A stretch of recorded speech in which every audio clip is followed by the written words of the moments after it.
অসুস্থ স্কুল ছাত্রীকে পাগল আখ্যা দিয়ে অভিভাবকের সঙ্গে দুর্ব্যবহারের অভিযোগ উঠল এক চিকিৎসকের বিরুদ্ধে। ঘটনা তেলিয়ামুড়া মহকুমা হাসপাতালের এক চিকিৎসকের বিরুদ্ধে।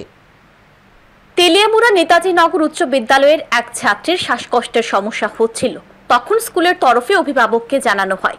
ছাত্রীর অভিভাবকরা স্কুলে গেলে শিক্ষকরা হাসপাতালে নিয়ে আসেন। সেখানে ছাত্রীর চিকিৎসা শুরু হয়।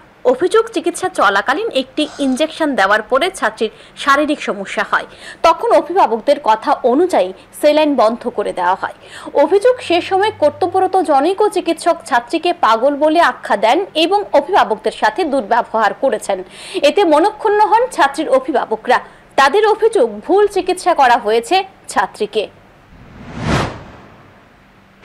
স্যালাইন দিছে, ভালো ওই কোমরে একটা ইঞ্জেকশন দিছে আর স্যালাইন দিছে, তারপরে একটা ছোট ইঞ্জেকশন দিছে পরে মায়া খালি চলকিতে হবে। তারপরে আমি কুল্লালাম পিতা হরতাছে, তারপর কদ্দুর পয়সা ও কুল্লা লাগছে, খুলছে পরে তো মায়ের আমি ডাক্তারি না, আমি আর ডাক্তারি না, মায়ের চোর চালানো উঠছে। তারপরে তারা আইসে, আয়া মোড়াই টরে আমার মনস্বাস্থ্য দিছে।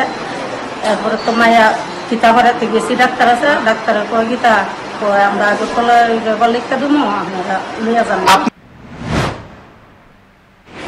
ঘটনায় তেলিয়ামুড়া হাসপাতালে চাঞ্চল্য ছড়িয়েছে। প্রশ্ন উঠছে, একজন চিকিৎসক কি করে আচমকা স্কুল ছাত্রীকে পাগল বলে মন্তব্য করতে পারেন? Bureau report, news today.